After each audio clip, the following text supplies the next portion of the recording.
Porque o cliente queria marmita. Não importasse se era feriado, sábado, se era feriado, sábado, domingo, ou se era dezembro de Natal. O cara queria a marmita dele. Então a gente entendeu que não existiria férias ali. É óbvio, a gente tem a facilidade de falar, eu vou fechar, eu fecho. Só que é o seguinte, se você quer realmente mudar de vida, você tem que pagar um preço.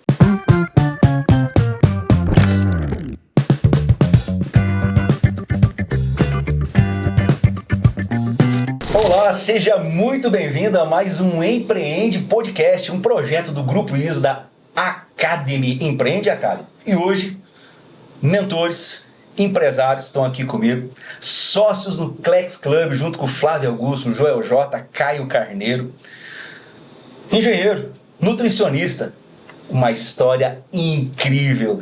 Está comigo hoje aqui nossos colegas, nossos sócios Rubens e Gabriela, sejam muito bem-vindos. Uma excelente tarde para nós, estamos muito honrados com a presença de vocês. Como é que está, Rubens? Tudo certo, obrigado, Riva, pelo convite. É um prazer estar aqui e compartilhar um pouquinho da minha história aí com vocês. Muito bom. Palavra sua, Gabriela. Obrigada pela tarde de hoje, né? Muito importante para a gente estar aqui compartilhando nossa história. E vamos agregar aí para esse quadro, né? Muito legal.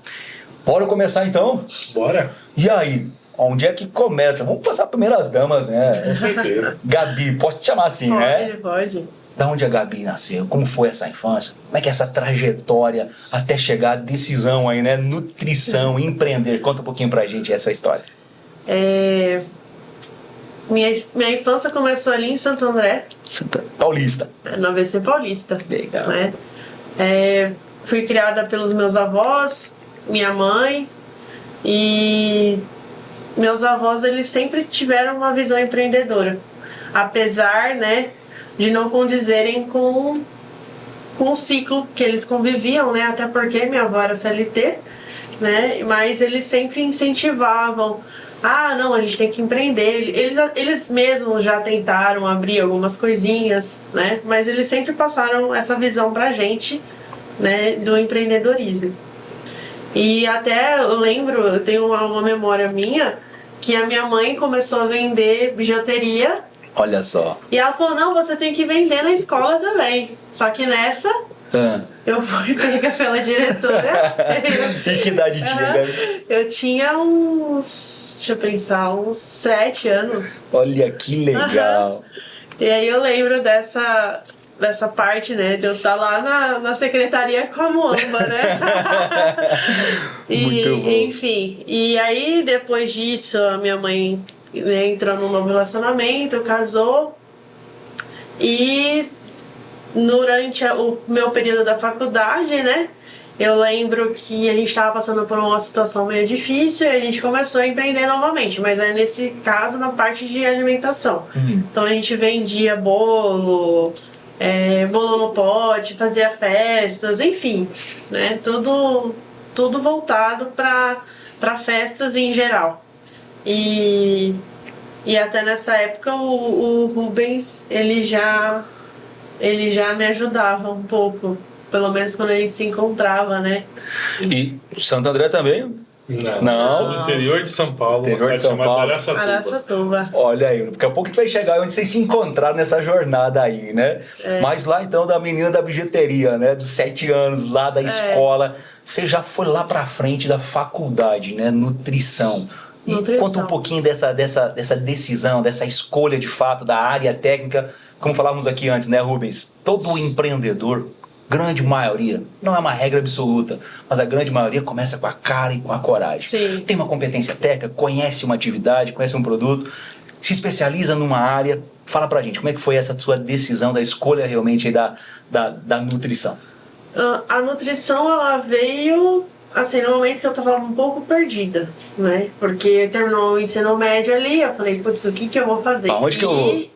E a minha família sempre foi, tipo, da educação, assim, no quesito, você tem que fazer uma faculdade. Tanto é que meu bisavô obrigou todos os filhos dele a fazer faculdade, minhas tias todas têm faculdade.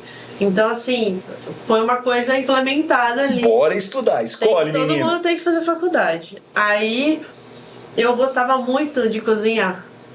Eu gostava muito de servir as pessoas por meio do que eu fazia. Então, eu gostava de ver as pessoas comendo o que eu fazia, falando, nossa, isso aqui tá muito bom, sabe? Porque eu percebi que ali eu conseguia colocar um pouco da minha identidade. E aí eu comecei a procurar faculdade de gastronomia na época. Porém, era muito alto o valor. E não tinha a parte pública, né? Então era somente particular e era mensalidades assim, 4 mil, 5 mil. Caramba! E era caro, pelo menos assim, para a realidade que meus pais tinham naquela época, para mim era fora da realidade. Mas é caríssimo mesmo, Gabriel. Hoje, caro. né, o Sebrae nos dias traz um número que é um número muito forte, que mesmo no empreendedorismo, a média nacional, quando a gente traz os nossos colegas como o MEIs e todos os CNPJs do nosso país, são 3 salários mínimos. Então, no dia de hoje, 4 a 5 mil reais de faculdade, com certeza é caro, um desafio muito grande. E aí eu falei, não, eu preciso pensar, né? Até pensei em fazer cursinho, né? Pra ver outras áreas, né? E aí a tia do Rubens falou assim, Gabi, por que você não vai para a área de nutrição?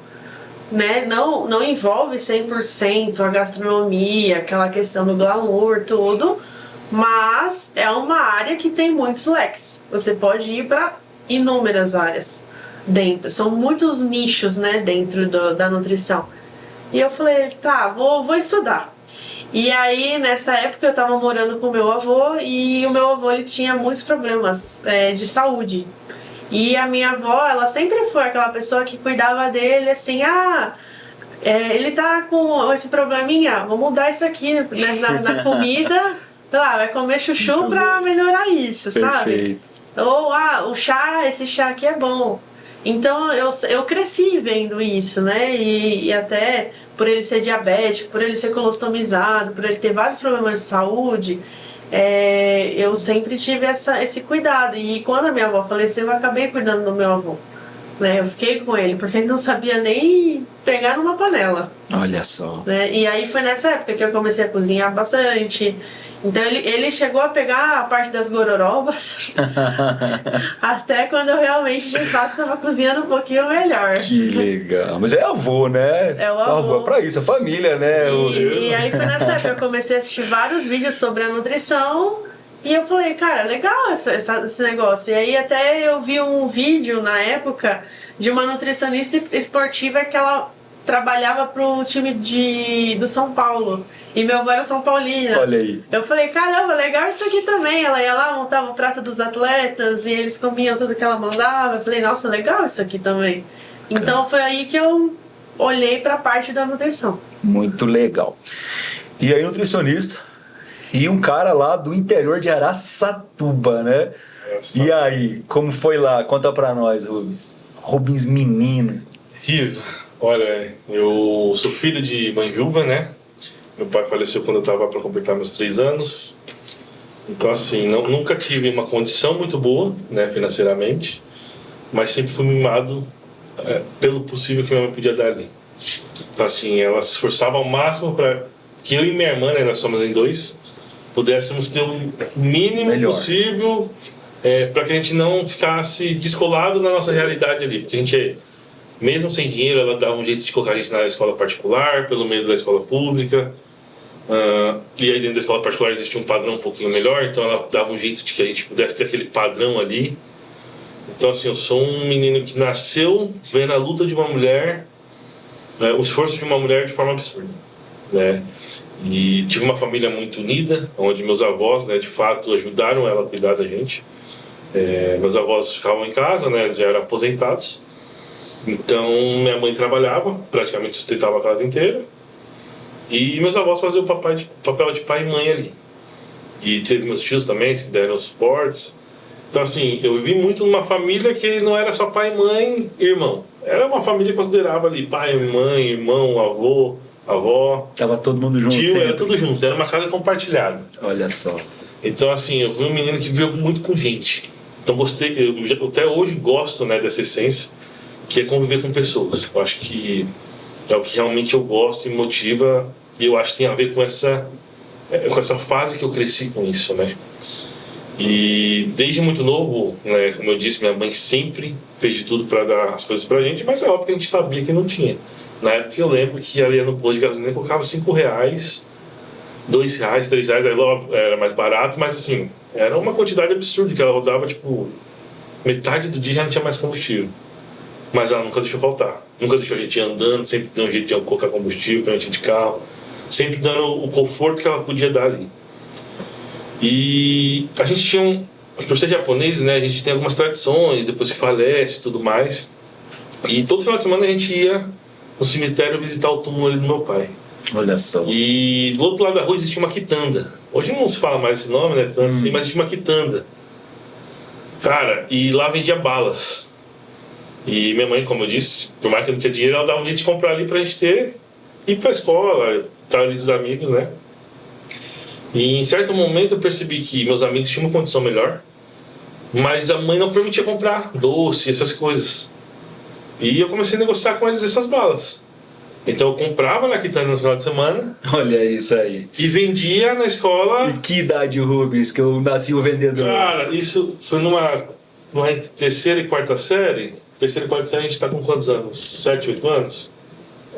Por aí, um 8 para 9, por aí. Nessa fase aí. Foi nessa fase. Então esse foi meu primeiro contato entre comprar um produto e vender ele. E ali eu entendi que dava pra mim fazer um dinheirinho. É óbvio que não ia ficar rico fazendo isso. Mas vinha uns pila, pô, já começava a vir a primeira grana. Aqui na semana seguinte eu ia conseguir comprar um pouquinho mais e vender um pouquinho mais. E como eu disse, minha mãe abastecia o carro R$2, R$3, R$4, R$5 na época. Então assim, eu vendia bala que era o suficiente para abastecer. Olha eu isso. sempre gostei de falar, mãe, toma aqui o dinheiro. Então esse foi o meu primeiro contato, que eu digo, com vendas. E aí um pouquinho mais velho a gente começou a entrar na era da internet e eu jogava um joguinho que chamava na época Mu. Uma galera mais velha aí vai conhecer. E comecei por brincadeira também. A gente não tinha nem computador, eu ia na casa de um tio meu, né? Ele me levava de final de semana pra gente ficar jogando lá de final de semana, de madrugada. E existia os meus amigos que tinham uma renda melhor, como eu falei, e volta na mesma história. E por eu sempre me dedicar às coisas que eu faço, eu tinha, assim, porque nessa época não era dinheiro que mandava, né? Você tinha que jogar mesmo pra ficar bom no jogo. E eu era muito dedicado a esse joguinho, gostava e conseguia fazer coisas boas ali dentro. E juntar itens, né? Na época chamava itens. E eles começaram a querer comprar de mim as coisas. Olha aí. Porque era mais fácil comprar do que jogar o tanto que eu jogava, né? E aí eu comecei a vender. Só que aí já era um volume maior. Aí a gente tava falando em coisas de 10, 15, 20 reais, 30 reais. Mas vendendo o quê? Peraí, vendia Imagina só, um jogo que o bonequinho tem armadura, tem essas coisas. Ah, entendi. E aí quanto mais você joga, mais chance tem de cair os itens, essas coisas, né? E melhorando os itens. E comecei a vender isso daí pra eles, porque a gente podia fazer trocas, né? Olha só. E aí eles me davam dinheiro, eu dava os itens pra eles no jogo. E esse foi meu segundo momento. Vendedor de produto digital. Exatamente. Exatamente. Só que já que nem existia. Do ramo dos jogos online. Era a época dos jogos online. E assim, internet era difícil, ainda era discado. Então, assim, quem tinha internet em casa tinha um padrão melhor. Por isso que eu ia na casa do meu tio, não tinha nem computador na época. O lindo barulho da discada, né? Exatamente. Quem viveu o filtro de linha no telefone. Só noite podia usar, de final de semana. E aí foi meu segundo momento com vendas. Só que ali eu já conseguia colocar pelo menos 200, 300, 400 reais. Olha de isso, vendas. rapaz. E eu dava pra minha mãe sempre, porque eu via o esforço que ela fazia e sempre gostei de falar, mãe, toma aqui o dinheiro. Faz alguma coisa que realmente você vai agregar, né? Então esse foi meu segundo contato com vendas. Então desde pequeno eu soube que fazer alguma coisa e vender é um ótimo negócio. Perfeito. E eu sempre fui uma pessoa que sempre tive gratidão por tudo que acontece na minha vida. Então assim, sempre tive gratidão pelos meus avós, porque eles me cuidaram. Eu sabia que em algum momento da minha vida eu ia ter que servir eles, né? Que a idade ia chegar. Então eu sempre tive isso na minha cabeça. Por que eu estou contando isso? Porque aí você vai entender a história agora no final, mais ou menos uns 4, 5 anos atrás, o que aconteceu. E aí passou essa vida de adolescente, um pouquinho mais velho, uns 14 anos, eu e a Gabi começamos a namorar. Como assim? 14 anos? Mas peraí, Araçatuba, não sei bem como é que o negócio, mas Santo André, como é que foi essa conexão aí? Quem mudou pra onde? Quando eu tava com 9 anos, na metade da quarta série, A minha avó tinha decidido que ela ia vender a casa dela lá em Santo André. E ela falou, não, você vai junto, né? Porque eu fui criada com ela, né? No Certo. começo teve uma certa resistência da minha mãe por conta do meu padrasto, enfim, né? Mas aí no final eles acabaram sendo influenciados também a mudar para Araçatuba. Então, nesse meio tempo, eu acabei indo com a minha avó e depois de 6 meses eles foram, né? E aí quando eles foram já tinha uma casa lá que meu avô já tinha comprado e já estava tudo bonitinho para eles, né? E aí quando eu fui com os meus avós, eu já ingressei na escola onde o Rubens estudava. Ai, tá fácil, né, Rubens? Eu também, né? O destino quis que viesse. Olha aí, coisa boa. Aí isso a gente tinha 9 anos, né? Aí quando... aí eu sei que na 4ª série eu terminei lá, depois eu fui pra outra escola, depois eu voltei de novo pra essa mesma, né? E aí foi aonde o Rubens começou a fazer bullying com a minha pessoa. Começou desse jeito, Rubens, que eu dou apelido. O rapazinho do jogo, não sei o quê. Eu ainda vou cobrar ele por tratamento psicológico, sabe? História de novela, né? História de Bem novela. história de novela. O bagunceiro com a menina inteligente. Olha aí, onde é que você foi se meter? Eu fui amarrar meu burro.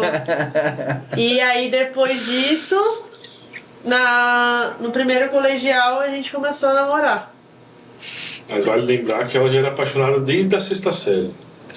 Não, 6ª não, foi Desde a 6ª série. na 7ª. Ó, Fazer a declaração no microfone. Pra filha, se você assistir, viu, filha? Ele já tinha 22 anos nessa fase, hein? Esconde aí.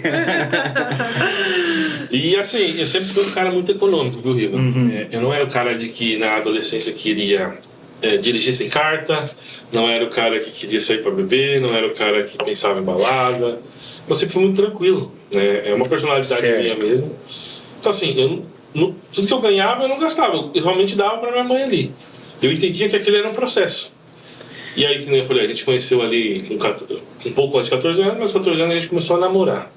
E aí começa a nossa trajetória, que é praticamente assim, hoje com a gente com 30 anos, praticamente a gente tá mais tempo juntos do que separados. Legal, parabéns, muito Então, legal. a gente viveu toda a nossa trajetória empreendedora, nossa trajetória de desafio juntos. Faculdade à distância. 14 anos, né? Fizeram faculdade, você foi estudar, se graduou. Você graduou depois em engenharia, você graduou em nutrição, foi, né? Foi. Já namorando. Já namorando. namorando. Então, assim, aquela bagunça passou que eu nem vi. Que porque eu não legal. curtia essas paradas, era uma coisa que não me atraía, sabe? A bagunça mesmo da fase adolescente. Perfeito. E aí? Formou, avançou e o empreender de verdades. Olha só, gente. Eu aprendi a economizar, como nos falou, e eu aprendi a vender. Vai anotando aí as características do empreendedor que tem sucesso. Bora lá. E aí? E aí... Primeiro negócio. Antes, falando da faculdade, né? É muito difícil hoje sair da escola sabendo o que você quer fazer. Ah, ponto importante. Né? Hoje é difícil você falar assim, pô... já é errado falar meu coração toca, porque o coração, se você for pelo coração, tem dia que você tá feliz, tem dia que você tá triste. Mas é uma coisa que eu não sabia o que eu queria fazer. Mas eu sempre fui um cara muito aberto a fazer e entender se vale a pena ou não. Isso mesmo depois da faculdade. Já tinha escolhido, como é que foi? Não, eu a não dúvida tinha foi escolhido. antes de escolher ou foi depois? Como é que foi? Eu nunca fui um cara, acredito assim, que muita gente vai se identificar, eu nunca fui um cara estudioso. Eu sempre fui um cara bagunceiro, apesar de ser asiático. Todo mundo até brincava que eu era o japonês do Paraguai. Bagunceiro. Você pode imaginar um negócio desse, gente? Japonês do Paraguai me chamavam. Porque assim, eu não era o cara que estudava. Todo ano minha mãe, no final do ano, por todo o esforço que ela fazia pra gente ter um estudo, ela tinha que ir lá na diretoria pedir pra me passar de ano. Eita, Todo ano era isso. Espera, com exceção dos anos que eu fazia as provas dele e ele passava. Mas olha aí, se encontrou a parceira mesmo, hein? E fazia. Aí não fazia mais bullying já tinha passado a fase a do bullying. única matéria que ele não ia bem era de português, que eu também não gostava. Então, assim, mas de resto, matemática, física. Parceria química, na vida, biologia. nos estudos e nos negócios. Já Hein? começou Parceria cedo, completa, começou bora. Então assim, eu não era um cara estudioso. Então assim, eu já entendia que pra mim passar numa federal, estadual, era uma coisa muito distante pra mim. Uhum. Eu não tinha paciência de sentar e pegar um livro e ler. Pelo contrário, eu sentava, lia 2 linhas e dormia. Eita! Então não era uma parada pra mim. Então eu já entendia que eu tinha que fazer uma particular. E não sabia o que queria fazer da vida. E na época, a moda do negócio era engenharia de produção. Falavam que era o emprego do futuro. Olha aí. Mas o futuro nunca chegou, que até hoje eu não vi isso. Então minha mãe falou isso muito, e a vontade dela era que a gente se formasse. Acho que a maior parte dos pais no Brasil quer que eles se formem, né? E eu não sabia o que eu queria, mas eu sempre fui um cara muito aberto a fazer as coisas para ver o que pode ser. Então eu entrei na faculdade, na Toledo ali, que a gente tem uma universidade lá nessa tudo. E comecei a fazer engenharia de produção. Foi uma ideia dela, dos meus tios falavam muito sobre isso. Não é uma coisa, eu nem sabia o que fazia, tá? Mas resolvi entrar. Então assim, era uma faculdade particular, era mais fácil de entrar e tudo mais. E comecei a fazer. Só que eu tenho um problema, tudo que eu começo, eu não paro, eu vou até o fim. Isso é um problema bom, hein? Esse é um problema. Determinado a começar e entregar, finalizar isso. Exato, então tinha esse fator. Então quando eu comecei, era exatas, era o lugar que eu gostava, exatas, mas não era um negócio que me chamava a atenção. A gente tinha uma matéria muito importante, que era empreendedorismo. Só que assim, quem dava aula pra gente não era bem empreendedor. O professor pegava ali, que ele tinha de conteúdo no Senai, não era Senai, era no Sebrae. Sebrae. E só botava no telão e dizia, é isso e tal. Então assim, era o que eu gostava na época, mas não conseguia aprender de fato. Entendi. Mas, como eu disse, eu gostava de pessoas, então só por estar no ambiente todo dia de fora, em vez de ficar em casa e tal, já era bom pra mim. Então eu fiz a faculdade, terminei a faculdade sem, teoricamente, ter o gosto do negócio. Nunca cheguei a estagiar de fato. Eu fiz um estágio obrigatório ali na faculdade, mas foi do meu jeito. Fui no laboratório lá, era um negócio mais tranquilinho. Todo estágio que eu ia fazer, chegava na hora da entrevista, o cara falava, tem experiência? Aí dizia, não, então não serve. Tipo assim, como que eu vou ter experiência se ninguém me dá oportunidade ali? Pra começar, verdade? Exato. Então ali eu entendi que algo estava errado. Não era pra mim aquela parada. E aí eu me formei, fiz meu TCC, tudo na base do empurro, porque não é uma coisa que me dá prazer, mas fiz tudo que tinha que fazer. Me formei e volta aquela fase de que, mesmo já maior de idade, minha mãe passava a mão na cabeça, tanto na minha cabeça, na da minha irmã, para que a gente ficasse sempre tendo o maior conforto possível. Acho que foi um fator que ela trouxe, né, da realidade dela, para que suprisse a falta do pai, né? Certo. Então assim, nunca ela me exigia que eu trabalhasse. Toda vez que eu ia trabalhar, ela falava, se não der certo, não tem problema, você tenta de novo. Então assim, não era uma exigência. Certo. Então eu nunca fui um cara que precisou trabalhar, apesar de não ter dinheiro, era aquele baixo padrão tranquilo. E por eu também não ter aquela vontade de sair pra rua, gastar, já namorava com a Gabi, então assim, era mais tranquilo. Quando a gente saía em família, então não gastava nada. Era só festa de família, festa junina de família. Então, resumindo, você chegava, já tinha comida, tinha que fazer, tava tudo lá. Você ajudou minha mãe, Gabi, olha aí, hein? Então nunca precisei de fato fazer o dinheiro pra, sei lá, me divertir. E que idade?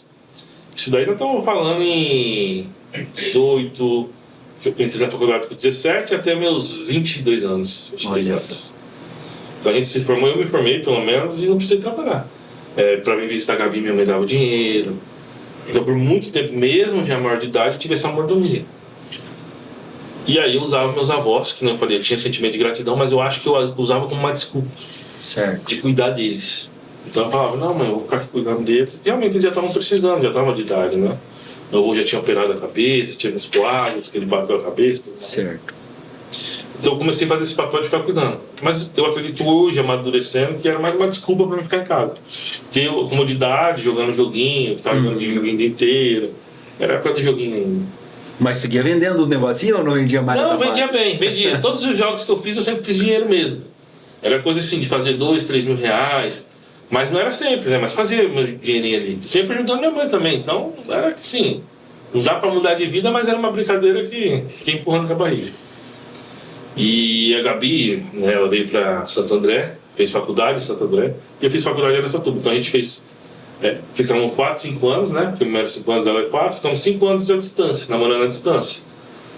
E ela, com essas dificuldades financeiras aqui, eu também não me importava muito de ajudar, né? Ela ia trabalhar com a mãe dela, fazia as coisas lá que ela comentou, doce, bolo. E eu vi aquele movimento muito legal.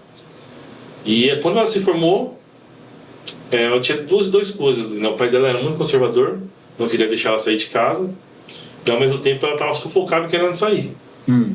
E foi quando ela decidiu, né, formou, falou, vou pra lá. Só que lá também tem um problema, eu não tinha dinheiro. E aí? Eu ainda morava com a minha mãe, e aí então minha mãe de novo passou a mão na cabeça, não, vamos alugar uma casa pra vocês. Porque assim, minha mãe sempre foi aquela mulher-homem, que sempre pensou como homem. Então assim, ela sempre me deu dinheiro pra pagar tudo pra Gabi. Ela sempre pensou, Júnior, porque lá é Rubem Júnior, então ela me chama de Júnior. Júnior, você tem que pagar as coisas pra Gabi, você tem que comprar presente pra ela. Então assim, muitas das coisas, minha mãe, apesar de mulher, me ensinou a ser homem, né? Ela falava que tinha que mandar flores, datas especiais, tinha que agradar. Porque pra mim era assim... A sogrona, hein, Gabi? Era um cara muito grosso, né? Muito ogro mesmo. E aí a Gabi foi pra lá. E quando a Gabi foi pra lá, minha mãe falou, vocês têm que ter o cantinho de vocês. Eu vou alugar uma casa pra vocês e vocês vão fazendo as coisas devagarinho e tal, daquele jeito de mãe. Aí a gente alugou uma casa, começamos a morar junto, minha mãe dando suporte. E aí a Gabi já formada, ela conseguiu um emprego, né, na Santa Casa, e foi onde começou a entrar algum dinheirinho ali. E apesar de eu não trabalhar, eu sempre quis ter negócios, então eu vinha dinheiro entrando, minha mãe pagando aluguel, eu dava aquele miguezinho que não precisava pegar o dinheiro dali, onde a gente vai botar esse dinheiro? Aí a gente falou, vamos abrir uma clínica então, né, de nutricionista. E aí ela começa o segundo emprego dela. Aí começa a trabalhar na Santa Casa, começa a trabalhar de nutricionista. E um pouco antes ela tinha um tio meu que colocou ela para entrar no mercado de nutrição. Eu tinha uma escolinha de futebol, ele ainda tem, para adolescentes, crianças. E ela começou a fazer o papel de nutricionista ali. Então ela fazia esse papel de nutricionista, trabalhava de dia e de tarde na Santa Casa e de noite ela ia pro consultório. Então assim, ela... Puxada, eu era tipo Julius. Eu lembrei exatamente, eu tenho 2 empregos. Muito não, bom. E fora isso, eu atendia numa clínica geriátrica, eu também tinha... A gente viu a oportunidade de empreender no ramo de marmitinha saudável, sabe? Aquelas marmitinhas congeladas. Então aí no final, assim, era de domingo a domingo... Trabalhando. É isso, então assim, o dinheiro vinha da Gabi, mas eu sempre pensava o que eu poderia fazer com aquele dinheiro dela ou o que eu ia botar pra trabalhar de novo. Eita! Então assim, foram 3 empregos e tal, e aí a gente tinha uma oportunidade realmente das marmitinhas. Porque ela começou a atender idoso, a gente viu que existia um mercado pra entregar as marmitas fitness também. E na época era forte, mas não era tanto ainda, né, esse modelo de negócio. E aí a gente começou a produzir. E aí eu falei, mãe, me ajuda aqui a produzir, porque ela já sabia cozinhar, tinha uma tia minha que sabia cozinhar. E a gente começou a fazer. E começou a dar certo. E aí começou a entrar um dinheirinho aqui, um dinheirinho ali. E a gente foi criando os novos negócios. Então assim, o mundo dos negócios começou desse jeito.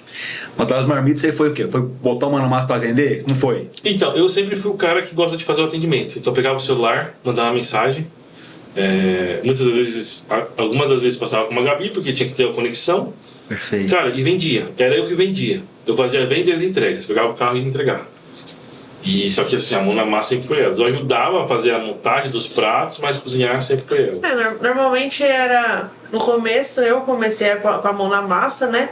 Até porque as receitas eram minhas. Perfeito. Aí depois que eu estruturei as receitas, aí eu não tinha mais tempo, né? Pra fazer. Que teve umas épocas que eu passava de madrugada fazendo.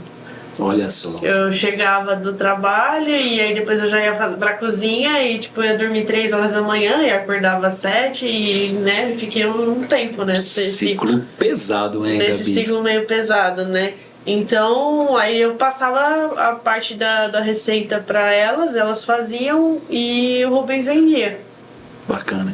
Então, o primeiro negócio formal de verdade, assim, levando para mercado, vendendo, produzindo, Sim. a alimentação. Foi, alimentação. Bacana. Mas tudo muito bagunçado. Assim, tudo no sentido de vamos fazer, não existia separar pessoal com profissional, entrou, a gente gasta, que sobrar monta uma marmita, precisa de dinheiro, vende um pouquinho mais.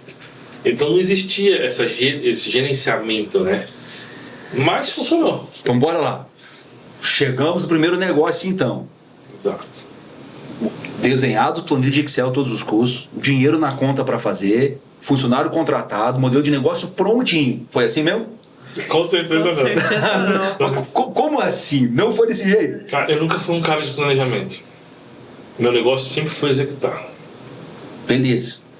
Mas sou executor. Mas aí agora para mim dá pra trabalhar menos, então, porque, pô, agora eu sou dono, né, Gabi? dá pra 2 férias por ano, só 6 horas por dia, ninguém me manda.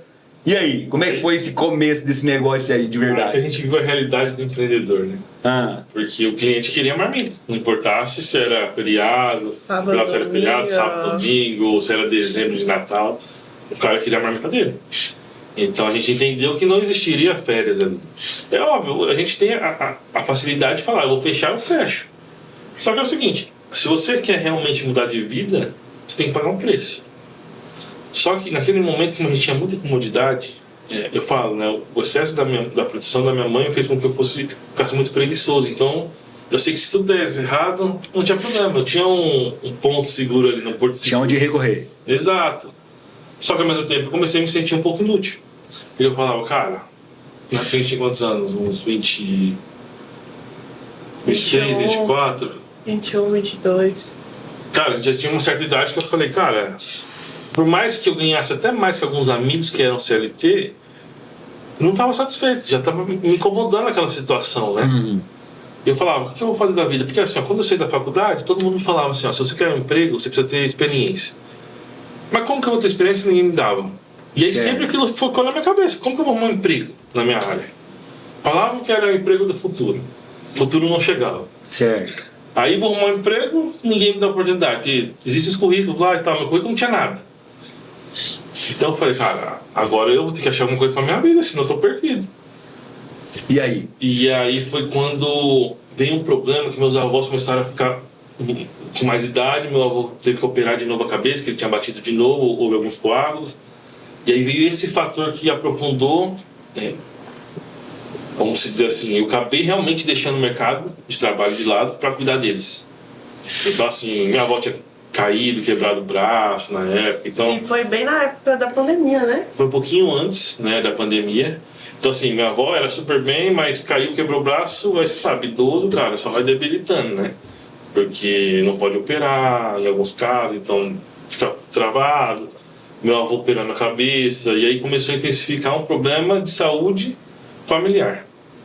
E aí naquele momento eu falei, cara, eu preciso cuidar deles, que é o que eu tenho de sentimento. E durante esse período, até 2022, muito recente, foi o que eu fiz na minha vida.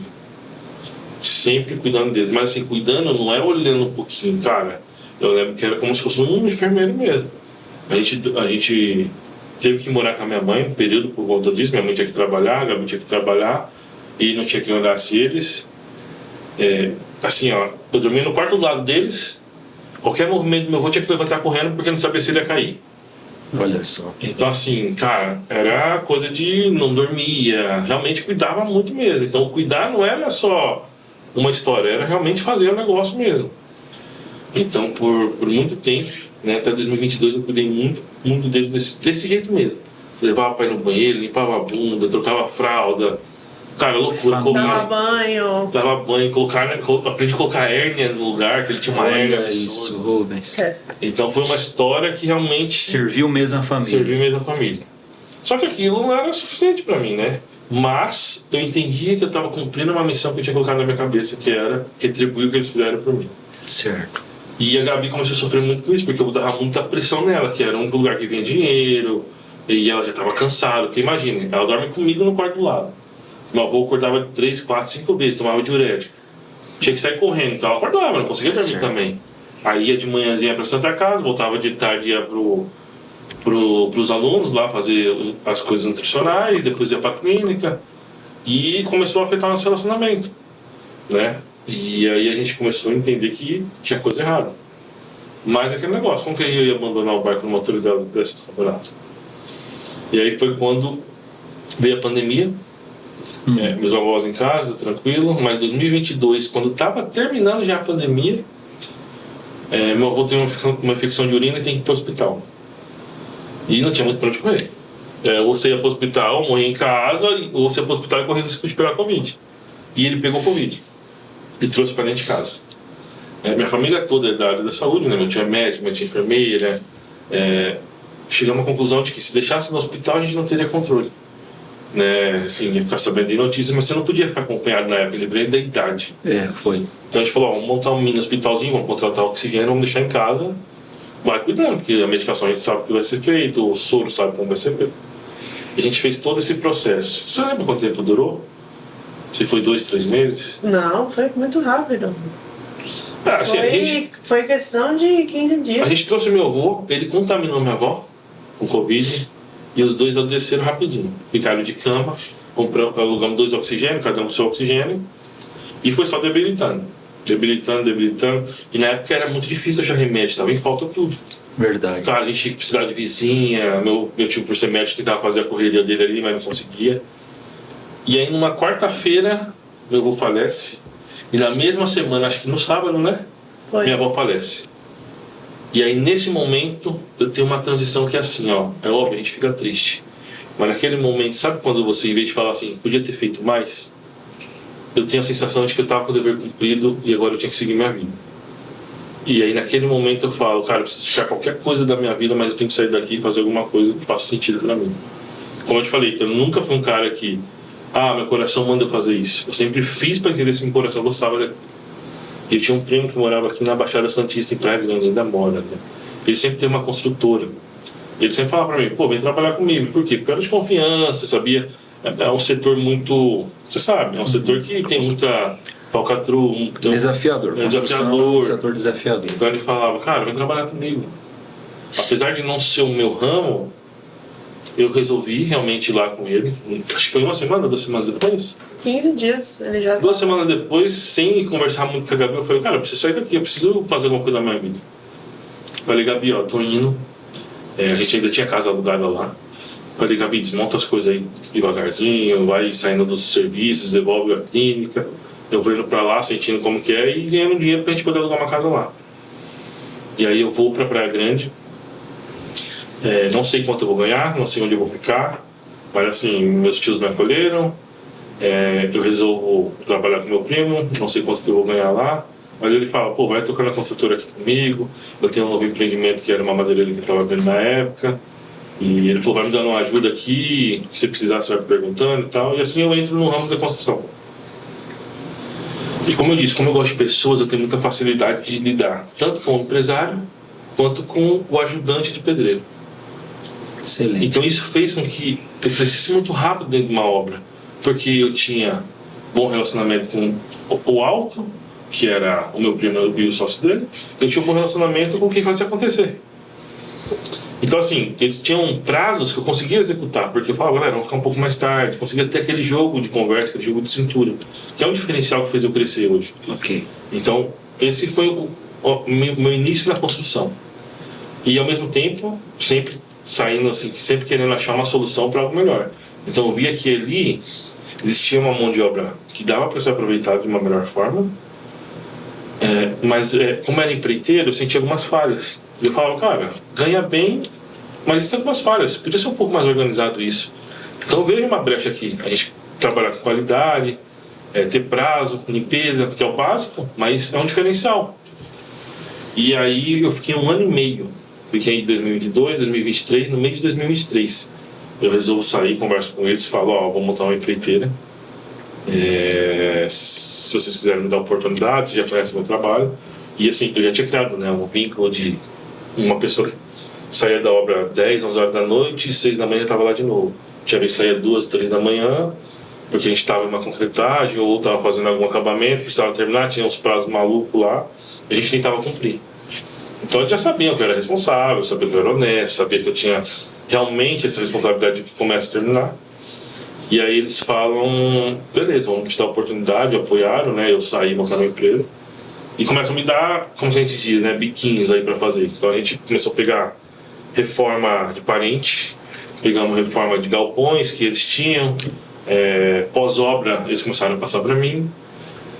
E até que eles vão pra Riviera de São Lourenço, compram 3 lotes, né? E começam a construir lá. E aí, antes de construir, eles têm as cotações, né? E como eu já estava naquele mercado, fazendo algumas coisinhas para eles, eu falo assim, eu queria ter a oportunidade de dar pelo menos orçamento. Vocês já sabem que eu trabalho certinho, isso, aquilo. E aí eles resolvem dar oportunidade para que eu possa fazer as casas lá. Então assim, minha transição é muito rápida, né? Meu crescimento de negociação é muito rápido. Porque com essas oportunidades eu começo já a criar um portfólio legal bem... Dentro da construção civil. Dentro da construção civil e projetos grandes, né? Então, eu monto minha empresa, com 3 meses, 4 meses, já estou com casas em Riviera de São Lourenço. Né? Então, a minha escala foi muito rápida. E aí, escalando muito rápido, eu tive uma dor com a Gabi, que era... A gente começou a ter um pouco mais de dinheiro, mas a gente vivia como criança ainda. A gente morava junto, mas, por exemplo, viagem, só viajava de final de ano com a família. Porque foi a cultura que a gente aprendeu.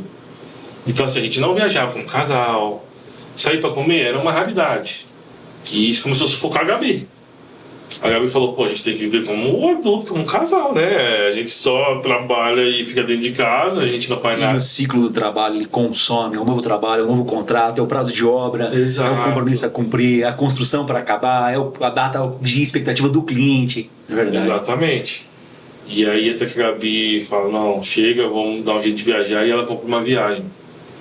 Aí conta um pouquinho aí dessa E aí, viagem. como foi? Aí eu comprei a viagem e o Rubens falou, no dia anterior, eu não vou.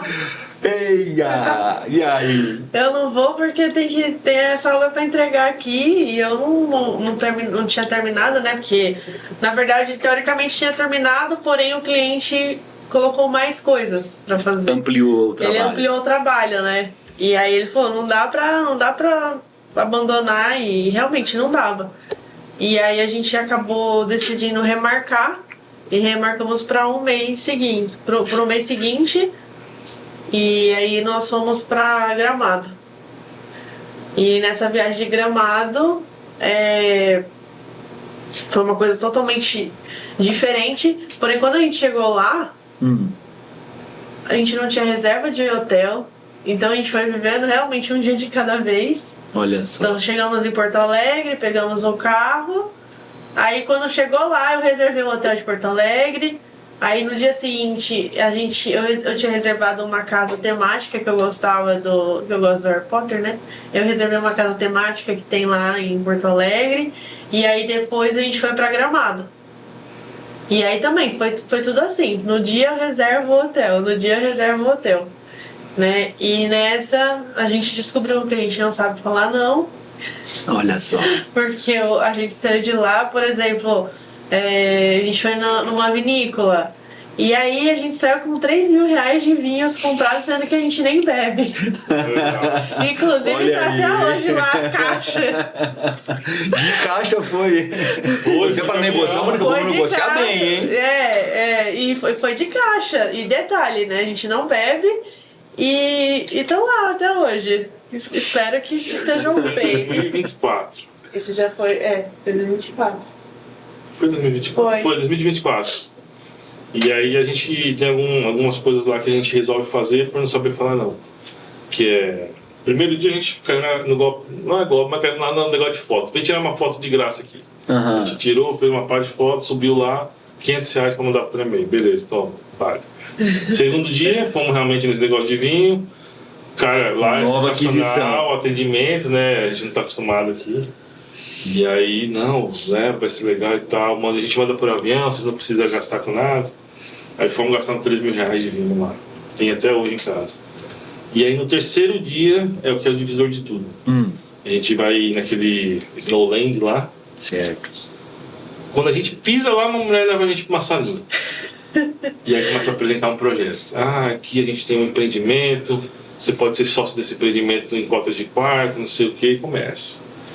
E aí, assim, a vida estando tudo certo, a gente, pagar uma parceria de R$1.000 dá certo, né? Você dono de um apartamento aqui em Gramado, bom eu investimento. Eu quero. É investimento. E aí a gente passou a tarde inteira lá explicando, e tocando vários sinos, geral comprando, e tipo, vamos comprar também. A gente foi e comprou isso daí. Só que assim, cara, na hora que vende é mil maravilhas, né? Só que ela não explica se você não for usar, você tem que pisar 90 dias antes, se for usar não sei o que, você tem que fazer tal coisa. E aí a gente comprou. A gente curtiu lá Gramado e tal, voltamos. Isso foi em abril. Quando a gente voltou, deu, sei lá, 3 semanas, aconteceu aquela tragédia lá, que encheu e não sei o que. Nossa, a gente ficou arrasado, porque a gente tinha acabado de voltar. E tipo, foi um lugar assim que eu falei, nossa, sinceramente, eu amo ir voltar pra lá, porque você é muito bem recebido, muito bom bem local. acolhido. É muito bom o lugar. E a gente ficou muito mal, assim. Aí a gente até falou, vamos pra lá ajudar o pessoal. Aí o Rubens falou assim, mas eu não sei nadar, enfim. Mas a gente ajudou, né? Mandando coisas pra lá. Né? Inclusive, tinha uma vizinha no nosso prédio que a família dela era de lá e ela tava mandando vans e, enfim, com mantimento. A gente acabou mandando junto. Muito bom. E foi uma forma da gente ajudar. E aí depois o Rubens ficou conversando com o pessoal lá né, isso quase no final do ano. Falando, poxa, então, a gente perdeu, né, várias... Porque naquele ano, quando eu comprei, eu tinha direito a 4 semanas. Só que assim, como que eu vou 4 semanas pra Gramado? Quem é que aguenta 4 semanas? Se você vai num negócio desse aí, tu volta sem dinheiro. Então a dica é, se você não sabe falar não, nem vá pra Gramado, cara. Nem Olha aí, Gramado. Ele é muito bom. E aí eu tinha perdido o ano inteiro, eu não usei essas 4 semanas, né? Não consegui fazer a utilização delas, nem vender, nem nada. Praticamente perdi, mas até aí tudo certo. E eu conversei com uma moça e falei, tá, eu não consigo usar meus dias aí, será que você não consegue arrumar uma semana? Porque uma semana no final do ano eu não consigo ir, né? Você para ali, vou, não é nenhuma vontade, mas pelo menos falo que eu usei, né? E aí ela falou, pô, mas agora é muito difícil, né? Final de ano, alta temporada e tal, acho que tem Natal Luz lá. E aí falou que não tinha como. Aí eu falei, beleza. Só que deu 1, 2 horinhas, ela me ligou. Ela falou, a gente achou uma semana aqui no seu quarto, que vai dar pra trocar o pessoal se ficar no seu quarto, né? Cada um tem seu quarto lá, e aí você pode ficar no seu quarto. E eu falei, então beleza, vambora. E era a primeira semana de novembro. Então assim, a cidade já estava toda decorada, era um negócio legal, então eu também chamei minha mãe ali, que gosta disso daí, e foi nós 3, eu, Gabi e minha mãe. E aí quando a gente chega lá no hotel, pra fazer o check-in, passa o Caio Flávio Joel atrás da gente, e o hotel lotado.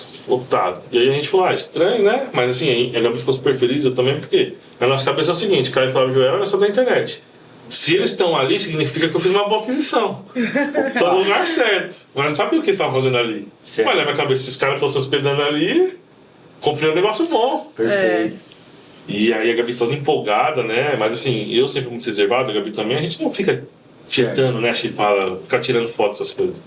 Então a gente deixou isso passar, uma galera lá.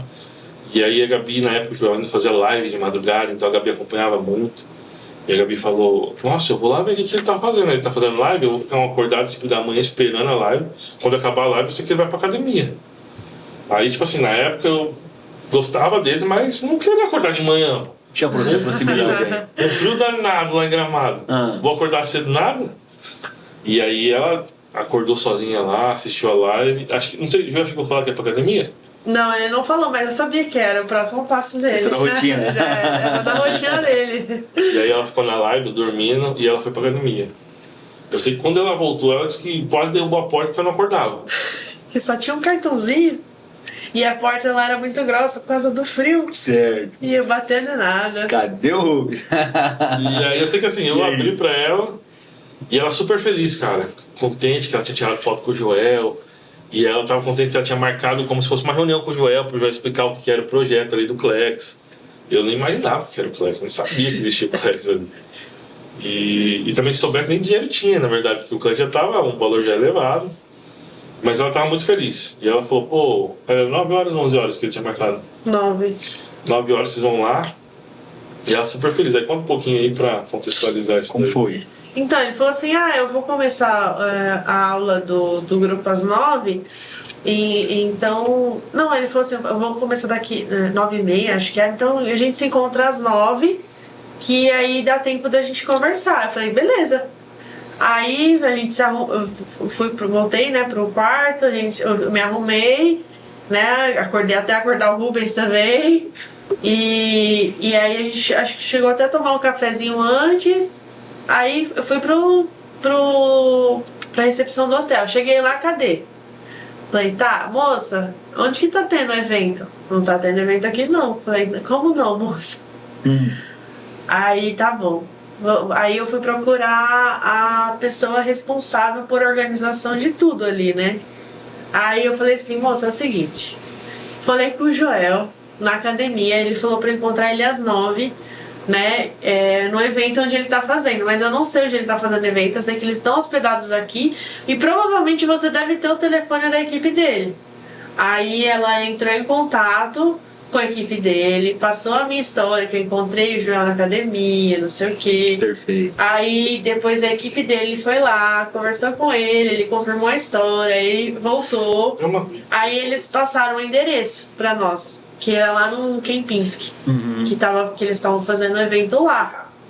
E aí a gente pegou o carro, fomos pro Kempinski. Só que a hora que a gente chegou lá, o Joel já tinha iniciado a aula dele, então não tinha como eu conversar com ele. Mas no final a gente acabou conversando com a Roberta. Okay. A Rô recepcionou a gente, fantástica, igual, né? E aí ela explicou um pouquinho, e a gente marcou de tomar um café.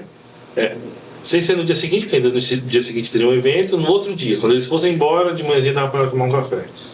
E aí a gente marcou, né, ela explicou ali, a gente marcou para tomar esse café. Só que, por coincidência, estava muito corrido nesse dia do café, porque estava muito nublado, muita chuva, e como eles iam embora do helicóptero, não ia dar para decolar. Então ela tinha que achar um jeito de levar eles para Porto Alegre. Certo. Então estava corrido, mas ela falou, não, 10 minutinhos eu consigo falar com vocês. Aí ela explicou um pouquinho, ela falou da importância de a equipe também, né, a gente poder contar com a equipe, porque ela já tinha uma vasta experiência. E eu sempre fui um cara, como eu disse, não vou muito pelo coração, eu vou muito pela emoção ali do negócio. Então, entender e testar. Eu não tinha o dinheiro, eu falei, Roberto, eu não tenho dinheiro total para pagar o clube, porque assim, eu tava melhorando de vida, mas na época 300 e poucos mil era muito dinheiro para mim ainda. Como você sabe, eu não tava nem um ano ainda de empresa. Tava melhorando a vida, mas não tinha um ano de empresa. E aí ela fala, não tem problema, a gente faz um fluxo ali, paga e tudo mais. E eu falo, então beleza, vamos fechar.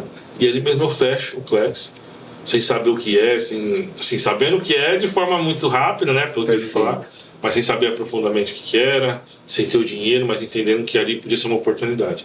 Então eu sempre fui um cara que faz as coisas muito sem pensar, sem planejar, e a vida vai me levando de forma espetacular, não sei como. Acho que Deus gosta muito da gente mesmo.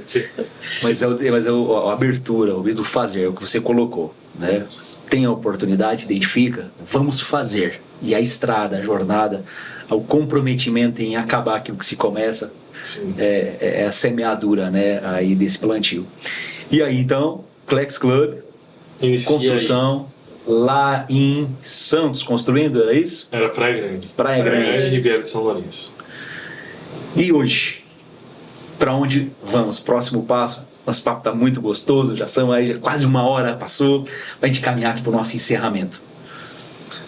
Hoje o que acontece? A gente entrou no Klex e aí a gente teve um choque de realidade com o que a gente vivia. O Klex tem os maiores empresários, cada um do seu setor, e pra gente é difícil, porque a gente vivia num mundo fechadinho nosso, onde eu já estava me posicionando como o melhor da mesa, no sentido de, entre os familiares, meu primo estava melhor, que ele já tinha construtora, depois tinha meu tio médico, depois já estava me encaixando ali entre sucesso financeiro, sabe? Perfeito. Então aquilo me começou assim, era um mundinho fechado e estava tudo bem. Quando eu chego no Klex, é uma realidade absurda que... Um horizonte gigante à frente. Aqueles bem-sucedidos que a gente chega a um parâmetro se torna algo que não é o bem-sucedido aqui. Né? E aí entra um movimento muito forte da ordem, né, que o Joel traz, um over-delivery do Klex ali, uma entrega que não é prometida. E a gente começa a fazer parte desse movimento, que nos aproxima de pessoas, eram 12 empresários, né, para cuidar da saúde, família e trabalho. E a gente começa a se aproximar muito das pessoas que estão ali, porque todo dia a gente treinava junto, a gente tinha desafios juntos, a gente produzia conteúdo junto. Então, quando a gente saía da academia, ia tomar café com o pessoal, então gerou conexões muito mais profundas. Então, dali surgiram novos projetos.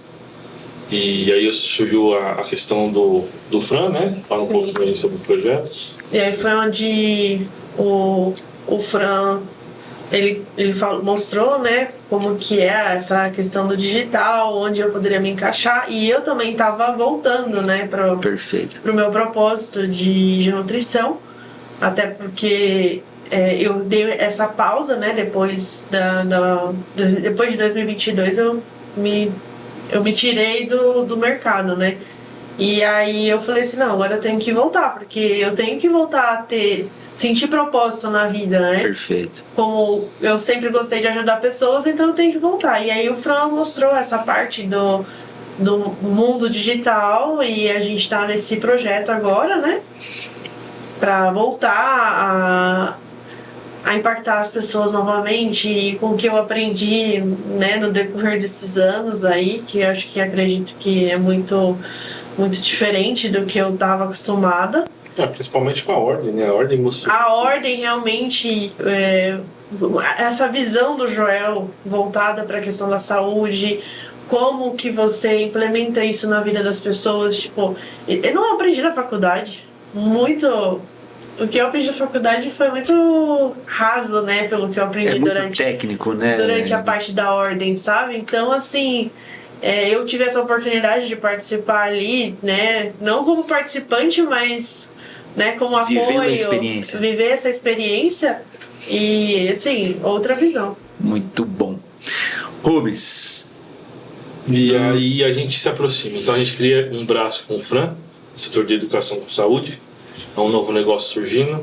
Me aproximo muito do João, uma referência no iFood hoje, né? Ele é o embaixador do iFood. E a gente cria uma cozinha, uma dark kitchen, e começa a validar ela. Então hoje a gente tem alguns braços aí fora da construção, que é a educação, e cozinhas que é a alimentação. A gente volta para o setor de alimentação que a gente sempre gostou. Muito bacana. E aí um pouquinho do Clex, né? Quando você entra numa mentoria, eu acho que você tem que ter não faça muito o que eu fiz nesse sentido de sem saber, porque se você não souber, você pode se decepcionar. No meu caso, eu entrei sabendo que eu não teria aquele ROI de sair vendendo, porque não era o meu perfil, ficar vendendo minha construção pra galera. Mas eu sabia que eu podia evoluir como pessoa e evoluir também em outros negócios. Então, quando você é empresário, você não tem uma paixão só por um negócio. O empresário, ele quer ver oportunidades, quer fazer outros negócios. E aí, o Joel, ele faz esse movimento que muda a minha vida, de cuidar da saúde. Perco 32,5 kg em 60 dias. Transforma a aparência. Se vocês verem minha foto, é outro cara. Mostra a importância de estar gravando os movimentos. E o trabalho, ele começa a dar uma balançada, porque eu acho que quando você entra em ordem, vem um pouquinho da desordem no geral, para que você realmente consiga entrar em uma ordem de fato. Então começa a ter alguns balanços, e aí, graças ao ecossistema, graças às pessoas que a gente está do lado, graças aos novos negócios, é o que mantém a gente de pé. Então a mentoria serve muito para isso. Eu acho que a mentoria é muito importante, e o Joel, ele vem com essa base, como mentor, ele faz a diferença na nossa vida. E agora no final, né, do ano, agora nessa última entrega do Clex, ele faz um movimento do compromisso público com uma galera ali do Clex, né, alguns membros.